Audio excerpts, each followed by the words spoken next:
Price the Lord, ஹல்லேலூயா. கிறிஸ்துவுக்குள் பிரியமானவர்களே, இந்த அருமையான காலை வேளையிலும் தேவ சமூகத்துக்கு வந்தவங்க ஒவ்வொருவரையும் இயேசுவின் இணையற்ற நாமத்தினாலே அன்பின் வாழ்த்துக்கள். இந்த நாளிலும் சங்கீதம் 89:21 வசனத்தை அடியேன் வாசிக்கிறேன். என் கை அவனோடு உறுதியாயிருக்கும், என் புயம் அவனை பலப்படுத்தும். ஆமென், ஹல்லேலூயா. இந்த வார்த்தை தாவீதை குறித்து சொல்லப்படுகிற வார்த்தை. தாவீதை குறித்து கர்த்தர் சொல்லுவார், என் கை அவனோடு உறுதியாயிருக்கும் என்று. ஆமென், ஹல்லேலூயா. ஸோ இது ஒரு அருமையான வார்த்தை. பாருங்க, தேவன் தாம் அபிஷேகம் பண்ணின பிள்ளையோடு கூட உறுதியாய் இருப்பேன் என்று வார்த்தை கொடுத்திருக்கார். அதுக்கு மேல் வசனத்தை வாசித்தோம் என்றால், என் தாசனாகிய தாவீதை கண்டுபிடித்தேன், என் பரிசுத்த ஸ்தலத்திலே அவனை அபிஷேகம் பண்ணினேன், என் கை அவனோடு உறுதியாய் இருக்கும். ஹல்லேலூயா. பாருங்க, அபிஷேகம் பண்ணினவர்களுடைய கையில் ஆண்டவர் உறுதிப்படுத்துவேன் என்று சொல்லியிருக்கிறார். தம்மால் தெரிந்து கொள்ளப்பட்டு அபிஷேகம் பண்ணப்பட்டு அந்த பிள்ளைக்கு எல்லாவற்றுக்கும் எல்லாமுமா இருக்கிறவர் கர்த்தர் ஒருவரே. ஆமென், ஹல்லேலூயா. ஒரு வேளையில் நம்ம இந்த வேளையில் சோர்ந்து போயிருக்கலாம், பலவீனப்பட்டிருக்கலாம், நமக்கு யாரும் இல்லைன்ற ஒரு குழப்பம் இருக்கலாம். இல்லை, இந்த பிரசங்கத்தை கேட்க வந்தவர்களே, கர்த்தர் உங்களோடு கூட இருக்கிறார். இன்றைக்கு தாவீதின் ஆசீர்வாதம் உங்கள் மீது உண்டாயிருக்கிறது. உங்களோடு கர்த்தர் இருக்கிறார். ஏன்னா எவ்வளோ உறுதியாக நான் இந்த வார்த்தையை சொல்லுகிறேன்னா, இந்த பிரசங்கத்தை கேட்கணும், கர்த்தர் என்னோடு ஏதாவது பேசுவாரா என்று நம்பிதானே இந்த பிரசங்கத்தை கேட்குறீங்க. இந்த பிரசங்கத்தின் வழியாக கர்த்தர் சொல்லுகிறார், என் கை உன்னோடு உறுதியாக இருக்கும், என் புயம் உன்னை பலப்படுத்தும் என்று கர்த்தர் சொல்லுகிறார். ஸோ இந்த வரும் நாட்களில் இருக்கிற காலங்களில் கர்த்தர் உங்களோடு இருந்து பெரிய காரியங்களை செய்ய அவர் வல்லவராக இருக்கிறார்.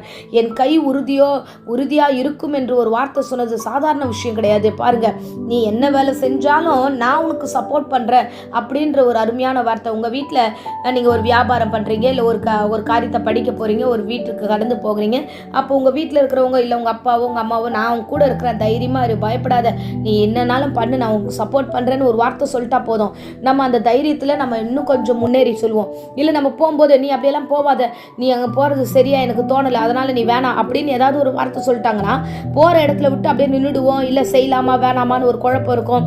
அந்த பிரச்சனையை நம்மளே தனியாக ஃபேஸ் பண்ணலாமா அப்படின்ற எண்ணம்லாம் உங்களுக்கு வரும். ஆனால் இன்னைக்கு கர்த்தர் சொல்லுகிறார், உன் கூட நான் இருப்பேன், என் கை உன்னோடு உறுதியாக இருக்கும். ஹல்லேலூயா. ஆண்டவர் எவ்வளோ அருமையானவர் பாருங்க. நம்ம கூட இருந்து நம்மை நடத்துவேன் என்று உறுதிப்படுத்துகிறார். நமக்கு தோளாய் துணையாக இருக்கிறேன் என்று சொல்லியிருக்கிறார். அடுத்த வார்த்தை பார்த்தீங்கன்னா, என் புயம் அவனை பலப்படுத்தும்னா அப்படின்னா, நான் இருக்கேன் உன் ஷோல்டரில், நான் உன்னை தட்டி கொடுத்து நான் உன் பக்கத்தில் இருக்கிறேன், நீ சாஞ்சிக்கிட்டு என்னன்னாலும் செய் அப்படின்ற சொல்லுகிற அளவுக்கு இந்த வார்த்தை நம்மளை பலப்படுத்துகிறது. அன்பு ரட்சகர் எவ்வளோ பெரிய ஆண்டவர் பாருங்க.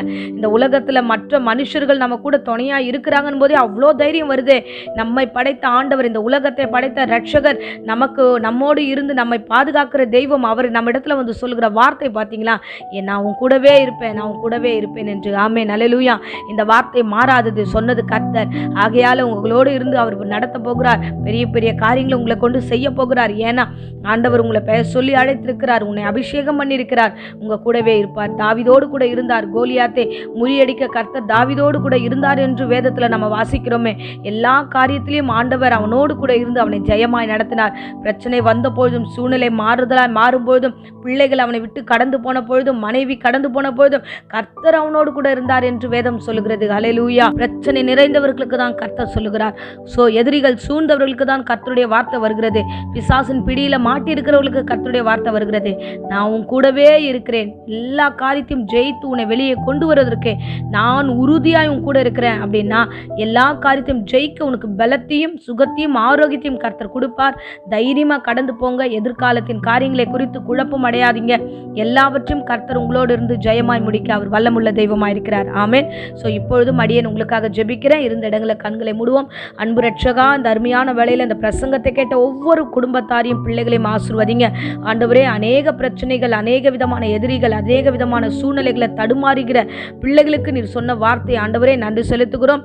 என் கை உன்னோடு உறுதியாக இருக்கும் என்று அப்பா நீர் சொன்ன இந்த வார்த்தைக்காக நன்றி. என் புயம் உன்னை பலப்படுத்தும் என்று தீர்க்கமாய் பேசின வார்த்தைக்காக நன்றி. தாவீதோடு இருந்தீரே அப்பா, அந்த வார்த்தை இந்த வேளையில் இந்த பிள்ளைகளுக்கு என்று சாதகமாய் அப்படியே மாற்றி கொடுத்ததுக்காக ஸ்தோத்திரம். பெரிய காரியங்களை செய்யுங்க, இவர்களை ஆசீர்வதிங்க, எல்லா பயத்துக்கு நீக்கலாக்கி விடுதலையாக்குங்க. கர்த்தர் கூடவே இருந்து காரியத்தை நடத்துங்க. தேவையில்லாத பயத்தையும் பலவீனத்தையும் உண்டு பண்ணுகிற சாத்தானை இயேசு நாமத்தில் சபித்து கட்டுகிறேன். கூடவே இரும், வழி நடத்தும், ஆசீர்வதியும். இயேசு நாமத்தில் ஜெபிக்கிறோம் ஜீவனுள்ள நல்ல பிதாவே. Amen, amen. Praise the Lord. God bless you.